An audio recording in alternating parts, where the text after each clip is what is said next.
Okay. Okay.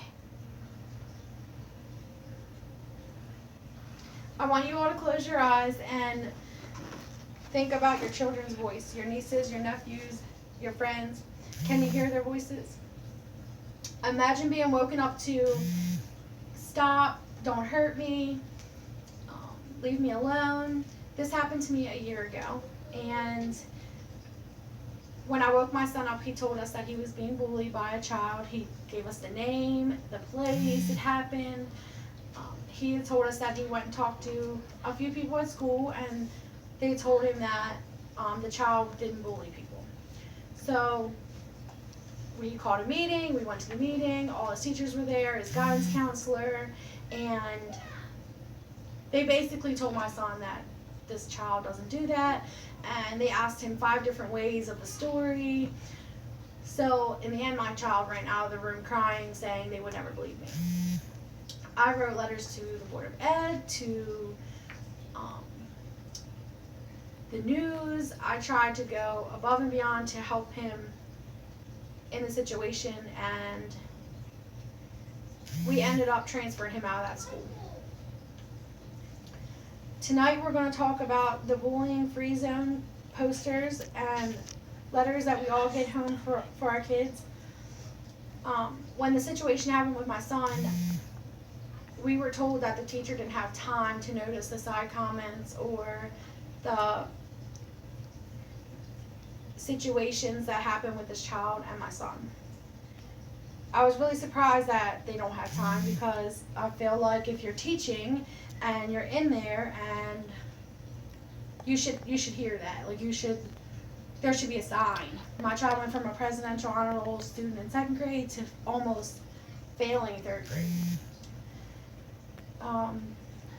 I feel like the signs of bullying are not being taken serious in schools. When a child goes from loving to go to school and then all of a sudden they never want to go to school, I feel like that should be a red flag for parents and for schools.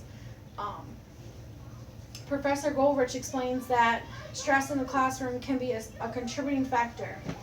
He also says that children with ADHD are often the bully or the bullier. They're often bullied, or they're the ones bullying other children. And they say that the teachers lack the skill to teach children that are hard to reach. Anne Arundel County Public Schools has stated that 1 in 5 children are diagnosed with ADHD earliest as 2 years old. 1 in 3 children in elementary school are bullied, and 1 in 2 children in middle school are bullied. Is it because they're really hard to reach? Miss Marlowe wrote a book called Teaching Children Who Are Hard to Reach, and she explains that mass majority of the children are hard to reach because there's a lack of professional skill given. Staff properly training to teach them. So instead of teaching them, they get suspended, expelled, detention, instead of taking time to find out what the problem is. Segal reports skills for peaceful and productivity in the classroom.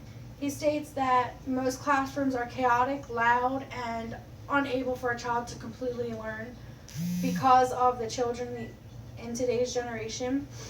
When I was in school, I knew that you raised your hand if you talked, you raised your hand if you went to the bathroom, that there was rules. Now, my kid gets up at 8 years old and goes to the bathroom when he wants to. So, who do we blame?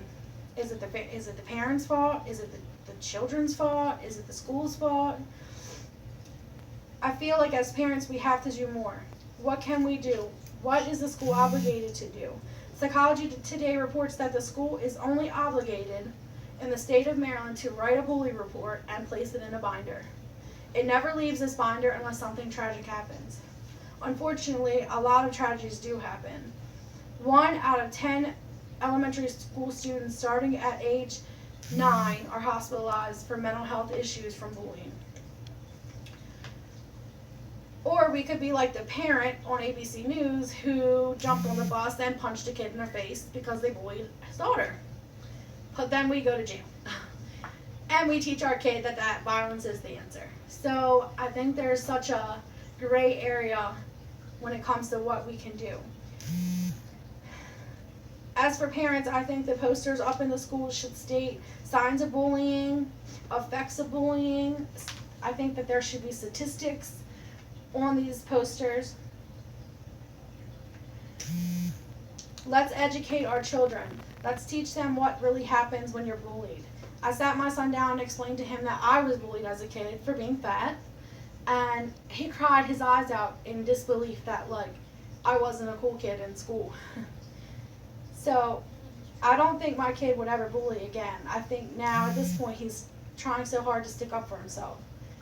I think we need to speak up and write letters, call the news, attend PTA meetings, and do whatever we can to stop this. If we can't put our phones down, pick up our kids, and pay more attention, then how can we expect the teachers to?